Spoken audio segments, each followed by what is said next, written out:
یہ بڑی اہم ترین آیات ہیں بھائیوں سمندری سفر کے اعتبار سے، اور اب آج کے ماڈرن دور میں بھی جس طریقے سے سی فوڈ کی اہمیت لوگوں کے سامنے آئی ہے کہ بیماریوں سے پاک گوشت جو ہے یہ وائٹ میٹ، یہ سی فوڈ ہے، تو آج تو بہت بڑے پیمانے پر سمندری سفر ہوتا ہے اور اس قسم کے حالات سے لوگوں کو گزرنا پڑتا ہے۔ بہرحال اس کانٹیکسٹ میں یہ چونکہ ٹاپک سورہ یونس میں بھی بیان ہوا، اس کے علاوہ بھی کئی ایک صورتوں میں بیان ہوا، تو انصاف کا تقاضا ہے کہ اسی کانٹیکسٹ میں ایک بڑا اہم ترین واقعہ ہے جو ہماری مین سٹریم کی حدیث کی کتابوں میں آیا ہے، سنن نسائی کے اندر انٹرنیشنل نمبر کے مطابق 4072 نمبر حدیث ہے، مرتدین کے توبہ والے چیپٹر کے اندر سنن نسائی کے اندر، اور وہ ہے سیدنا اکرمہ بن ابی جہل رضی اللہ تعالی عنہ کی توبہ کا واقعہ۔ سیدنا اکرمہ ابو جہل کے بیٹے تھے، جو کہ آپ سمجھ لیں امت محمدیہ صلی اللہ علیہ وسلم کا فرعون تھا، اس کے بیٹے سیدنا اکرمہ رضی اللہ تعالی عنہ۔ فتح مکہ کے موقع پر آپ صلی اللہ علیہ وسلم نے عام معافی کا اعلان فرما دیا، یہ اس حدیث میں آتا ہے، میں پوری حدیث بیان کرنے لگا ہوں، سنن نسائی انٹرنیشنل نمبر کے مطابق 4072 نمبر۔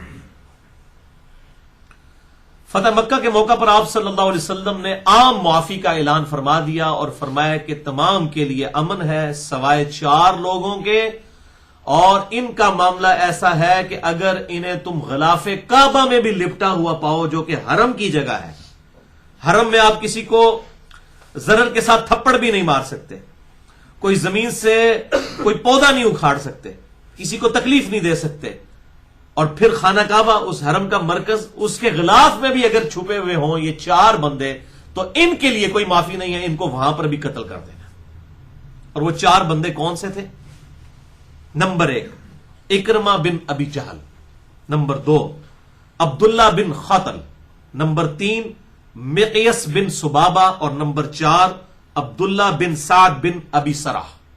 یہ 4 لوگ تھے جن کے بارے میں کیٹاگوریکل ڈیسیژن پروفٹ نے دے دیا صلی اللہ علیہ وسلم کہ ان کے لیے معافی کوئی نہیں، ان کے علاوہ سب کے لیے معافی ہے، کیونکہ انہوں نے اسلام کے خلاف کافی سازشیں کی اور مسلمانوں کو بہت زیادہ تکلیفیں دی۔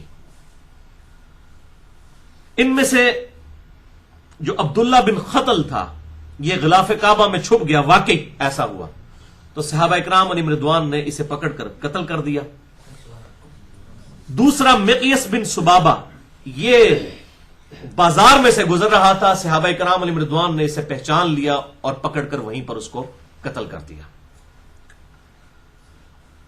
تیسرے یہ اکرمہ بن ابی جہل تھے، یہ جو ہے اپنی جان بچا کر وہاں سے جزیرہ نما عرب کو چھوڑ کر سمندری سفر میں نکل گئے۔ اللہ کا کرنا یہ ہوا کہ جب یہ جس کشتی میں سوار تھے، وہ کشتی جب عین سمندر کے وسط میں پہنچی تو بہت زور سے طوفان آیا، اس قدر طوفان آیا اور بڑی بڑی پہاڑ جتنی موجیں آئیں کہ ان سب کو یہ یقین ہو گیا کہ اب ہم اس میں ڈوب جائیں گے۔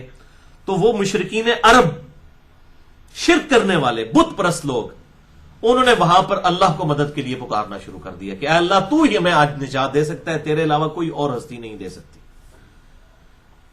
تو اکرمہ بن ابی جہل اس وقت فوراً ان کا ذہن اس طرف گیا کہ یار یہی بات تو آپ صلی اللہ علیہ وسلم زمین پر کرتے ہیں کہ ایک اللہ کو پکارو، وہی تکلیف دور کرنے والا ہے، بتوں سے کچھ نہیں ہوتا، اللہ کے غیر سے کچھ نہیں ہوتا۔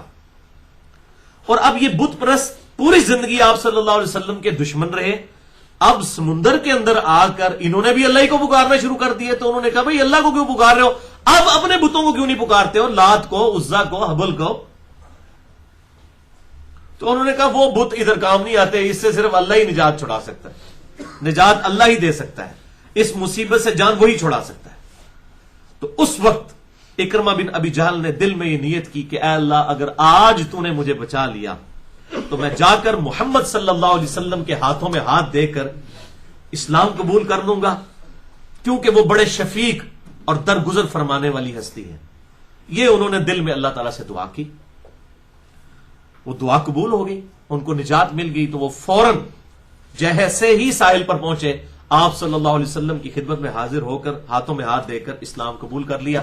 آپ صلی اللہ علیہ وسلم نے ان کا اسلام ایکسپٹ بھی کر لیا.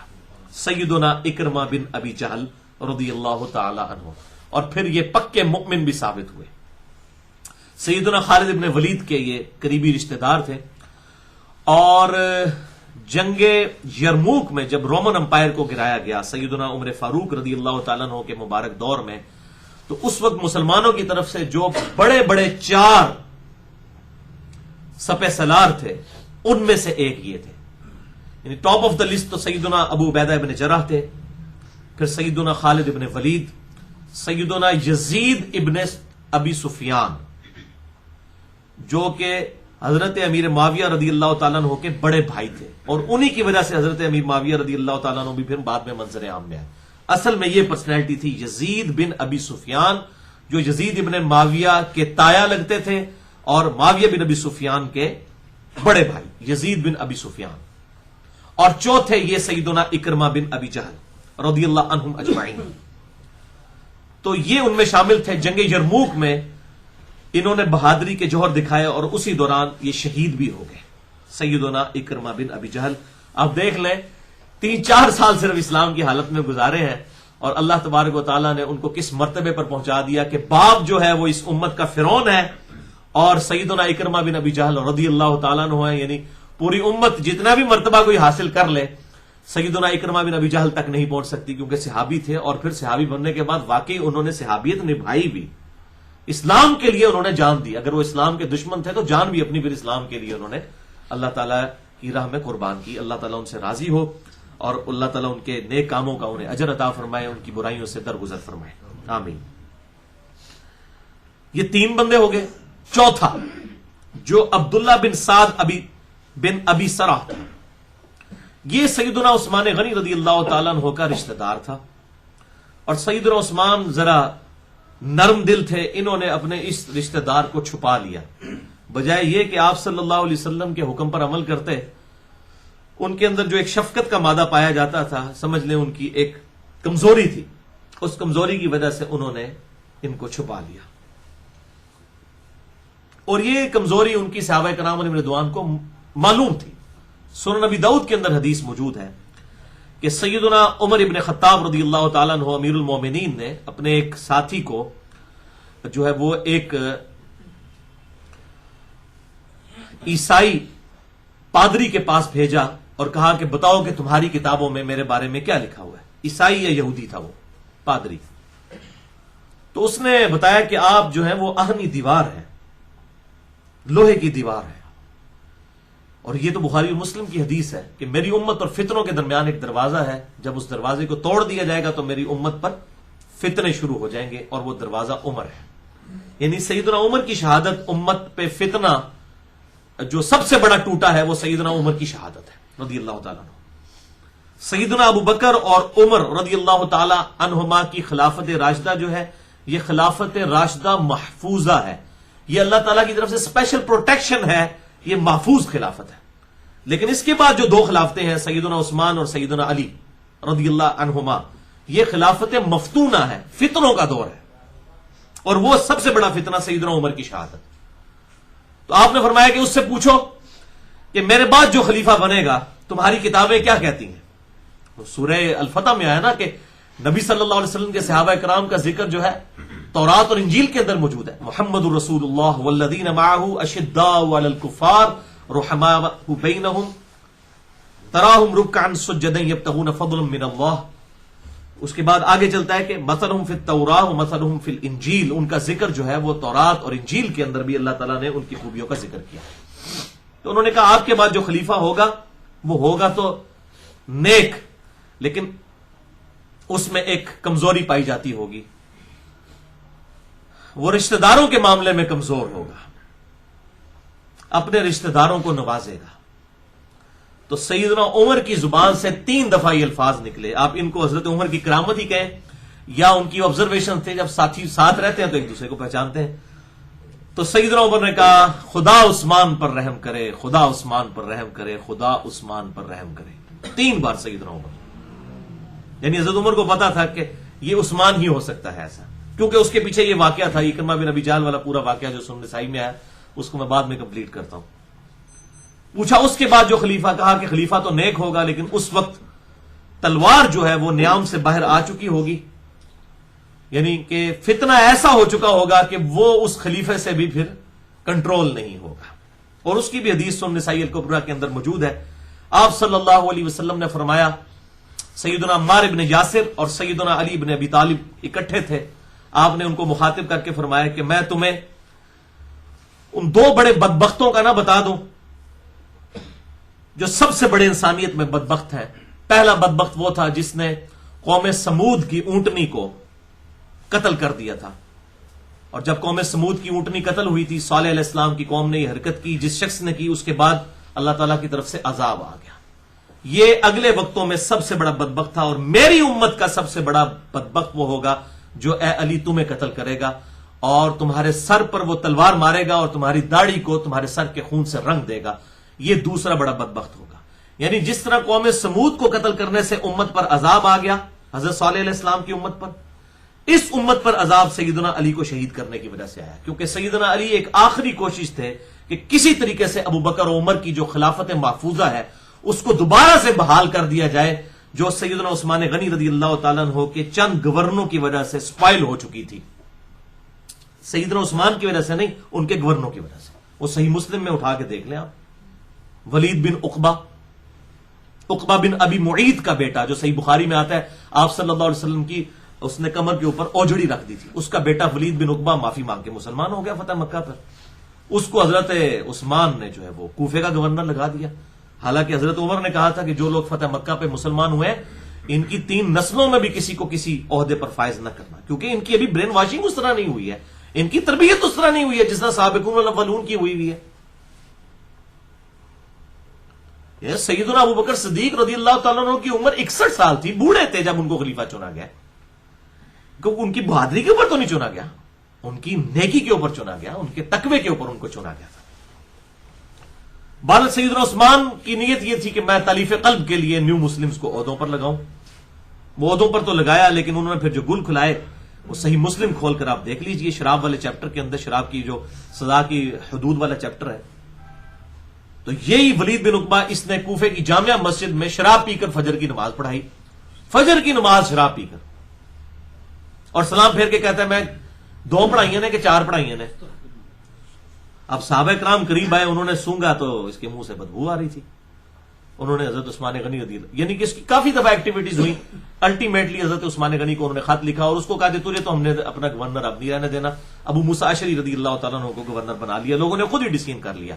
یہ اب مینجمنٹ لوز ہو گئی سیدنا عثمان کی، کہ ان کی مرضی کے بغیر لوگوں نے ان کے خلیفے کو، ان کے گورنر کو معزول کر کے تو ابو موسیٰ اشعری کو لگا دیا رضی اللہ تعالیٰ عنہ، اور عثمان کو خط لکھ دیا کہ بھئی آپ کا گورنر ہم نے معزول کر لیا. اب پریکٹیکلی تو یہ بہت بڑی تھریٹ تھی حضرت عثمان کے لیے کہ خلیفہ وقت موجود ہے ان کی مرضی کے بغیر، لیکن معاملہ بھی ایسا تھا.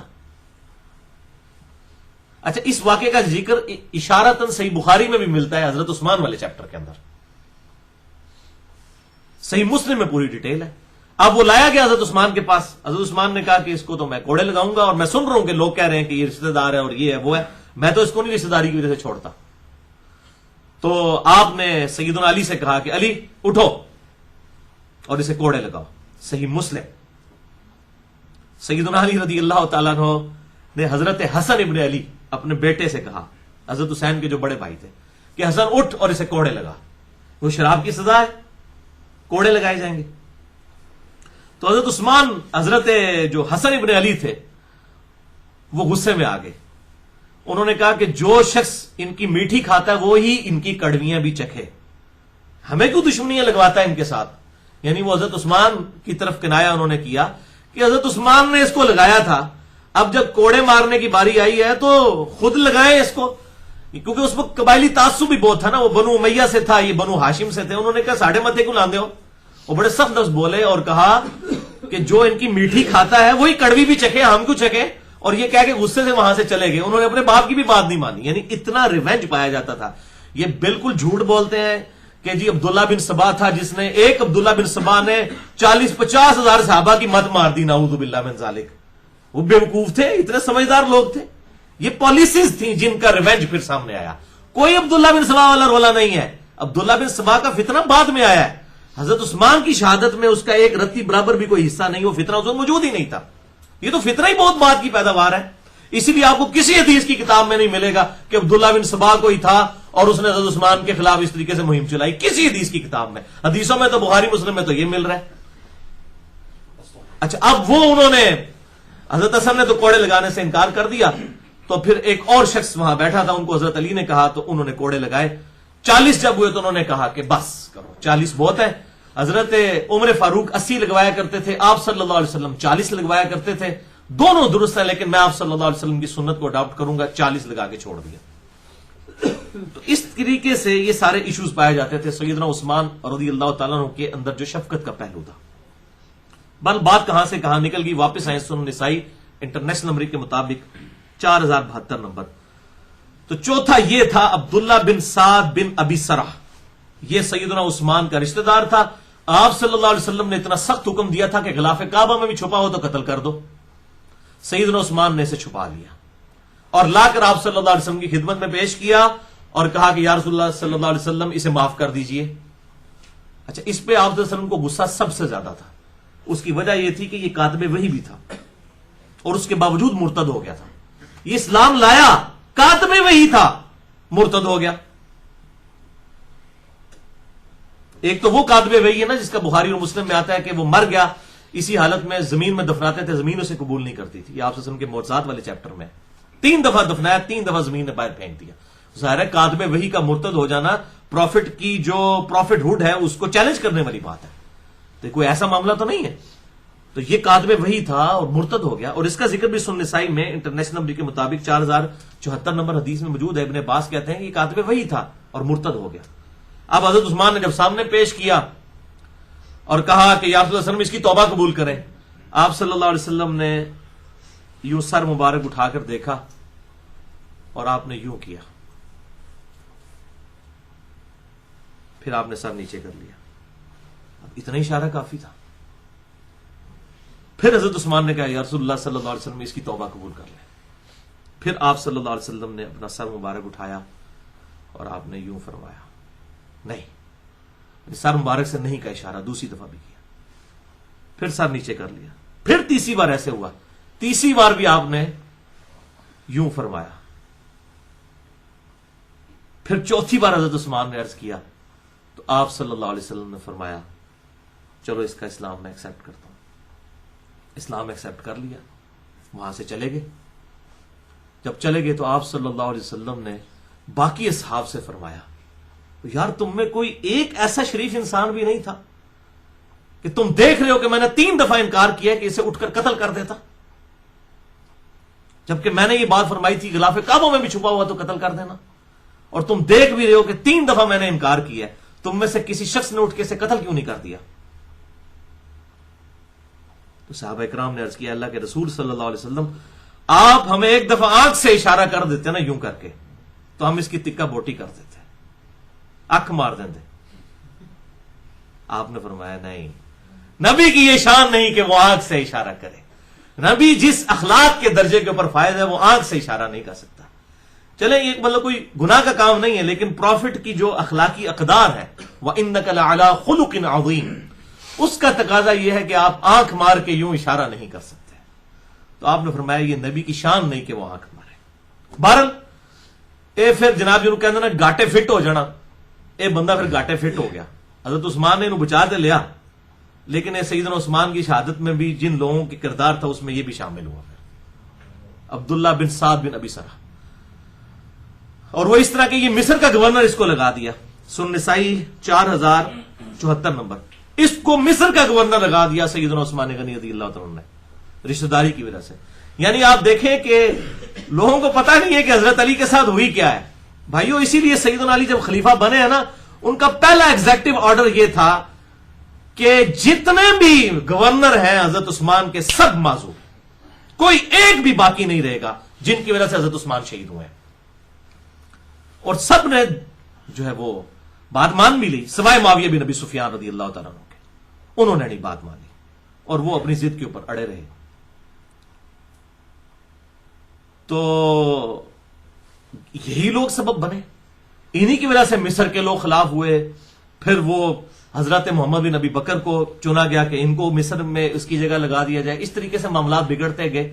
بہرحال میرے نزدیک یہ ہے کہ سیدنا عثمان غنی رضی اللہ تعالیٰ عنہ کی شہادت ان کی غلطیوں کا کفارہ بنی ہے، کیونکہ یہ صحیح احادیث کے اندر بخاری اور مسلم میں کئی ایک احادیث اس طرح کی آتی ہیں کہ انسان پہ جو تکلیفیں آتی ہیں وہ اس کے گناہوں کا کفارہ بن جاتی ہیں، حتیٰ کہ بخاری اور مسلم میں الفاظ ہیں مسلمان کے پاؤں میں کانٹا بھی چک جائے تو اللہ تعالیٰ اس کے بدلے بھی اس کے گناہ معاف کرتا ہے۔ تو یہ سیدنا عثمان کی شہادت جو ہے بیسیکلی ان کی ان غلطیوں کا کفارہ بن گئی جو غلطیاں انہوں نے بدنیتی سے نہیں کی تھیں، لیکن بہرحال غلطیاں تو تھیں۔ وہ معصومیت کا عقیدہ تو ہمارا اہل سنت کا کسی بھی شخص کے لیے نہیں ہے انبیاء کے علاوہ۔ تو اور بخاری میں وہ حدیث بھی موجود ہے کتاب التعبیر چیپٹر میں، ایک صحابی نے جو خواب دیکھی تھی کہ آپ صلی اللہ علیہ وسلم جو ہے وہ ایک رسی لٹکی ہوئی ہے آسمان سے اور گھی اور شہد ٹپک رہا ہے اور بادل کا سایہ ہے، آپ صلی اللہ علیہ وسلم اس رسی سے اوپر چڑھ گئے، پھر ایک دوسرا شخص بھی اوپر چڑھ گیا، پھر ایک تیسرا شخص بھی اوپر چڑھ گیا، اور جب چوتھا شخص چڑھنے لگا تو وہ رسی ٹوٹ گئی۔ پھر حدیث کے الفاظ ہیں کہ اس رسی کو اس شخص کے لیے جوڑ دیا گیا اور پھر وہ بھی اوپر چڑھ گیا۔ تو آپ صلی اللہ علیہ وسلم بھی چڑھ گئے، پہلا شخص، دوسرا سیدنا ابوبکر، پھر سیدنا عمر، پھر تیسرے نمبر پہ جب سیدنا عثمان جو ان میں سے چوتھے تھے، وہ جب رسی پہ چڑھنے لگے تو وہ رسی ٹوٹ گئی۔ وہ رسی ٹوٹنا بیسیکلی وہی چیز تھی کہ وہ خلافت اس طرح نہیں تھی جس طرح ابو بکر عمر کی تھی رضی اللہ تعالیٰ عنہ، اور پھر اس میں الفاظ ہیں اس کے لیے رسی کو جوڑ دیا گیا، یعنی سیدنا عثمان کی شہادت ان کی ان غلطیوں کا کفارہ بن گئی رضی اللہ عنہم اجمعین۔ لہذا آج کی ڈیٹ میں کسی بھی صحابی کے بارے میں ہم لعنت کرنے کے قائل نہیں، چاہے جائے کہ سیدنا عثمان جو خلیفہ راشد بھی ہوں، ان کی نیکیاں جو ہیں ان کے گناہوں پر بھاری تھیں، ان کی غلطیوں پر بھاری تھیں، اللہ تبارک و تعالیٰ نے انہیں دنیا سے پاک و صاف کر کے الحمدللہ اٹھایا۔